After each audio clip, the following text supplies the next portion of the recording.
আমি তো নামাজ রে নামাজ বলি না, জানি না ওলামা আমার বিরুদ্ধে কি বলে আল্লাহই জানে।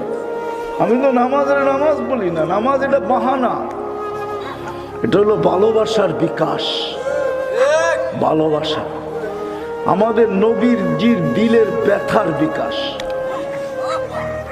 যখন 5 ওয়াক্ত নামাজ করে দিয়েছেন 50 থেকে 5-এ, তো মুসা আলাইহিস সালাম বলতেছিল 5 ওয়াক্ত উম্মত পড়বে না, যান কমায়া নিয়ে আসেন। আমি 2 ওয়াক্ত পড়াইতে পারি না, আপনি 5 ওয়াক্ত কোত্থেকে পড়াবেন?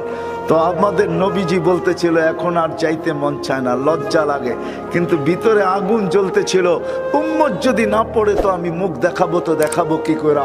তো আল্লাহ মনে হয় কানে কানে বলছেন, বন্ধু আপনি উম্মতকে এত ভালোবাসেন, আমিও তো ভালোবাসি, চিন্তার কোনো কারণ নাই, আমি ডাইকা ডাইকা পড়ায় নিব, ডাইকা ডাইকা ঘুমের দিকে উঠায়া হলেও পড়ায় নিব। আপনি চিন্তা করেন না, দায়িত্ব আমি নিলাম। আর আমার মনে হয় নামাজের জন্য না, হয় উম্মতের পরে তো উম্মতই নাই, ঠিক না? এই নবীর পরে তো নবীই নাই, ঠিক না? উম্মতের পরে কি নাই? উম্মত নাই। নবীর পরে নবী নাই। এর চেয়ে বড় মাহবুব আল্লাহর কাছে কেউ নাই, ঠিক না? হ্যাঁ, আল্লাহ নামাজ পড়তে পড়াইতে নামাজের জন্য ডাকে না, আল্লাহ মনে হয় কথা বলার জন্য ডাকে, নামাজের জন্য না। আলী রাদিয়াল্লাহু তাআলা আনহু বলেন, মুসাল্লি ইউনাজি রব্বা, রাতটা কাইটা গেলে মনে হয় সুবে সাদেক হইতে দেরি, আল্লাহ ডাকতে দেরি করে না, পুরা রাত্রটা কাটায় দিলি, তোর সাথে কথা হইলো না, একটু জলদি উঠায় না, আমার লগে একটু কথা বল না।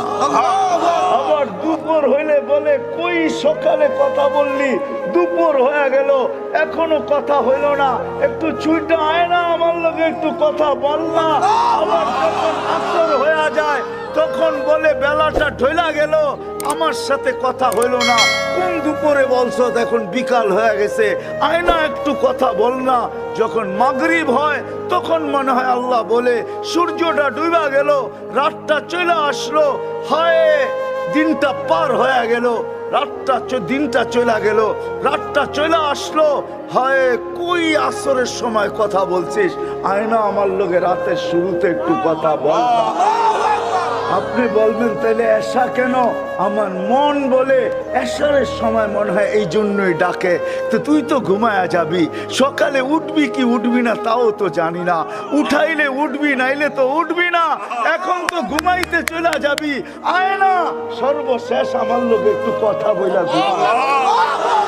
আল্লাহ মনে হয় কথা বলার জন্য ডাকে,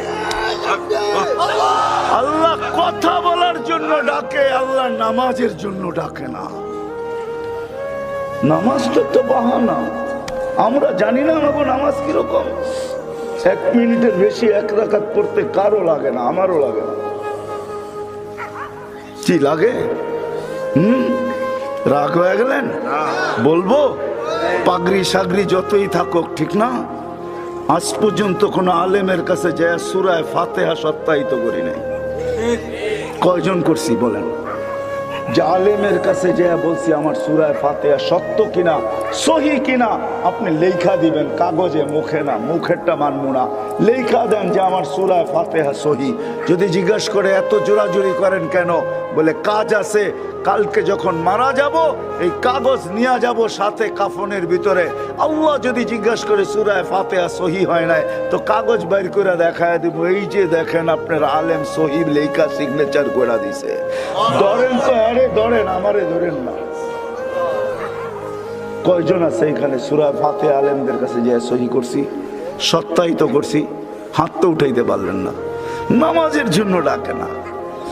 সবচেয়ে বড় আদর্শ, নামাজ ছাড়বো না, ঠিক আছে তো? ওয়াদা?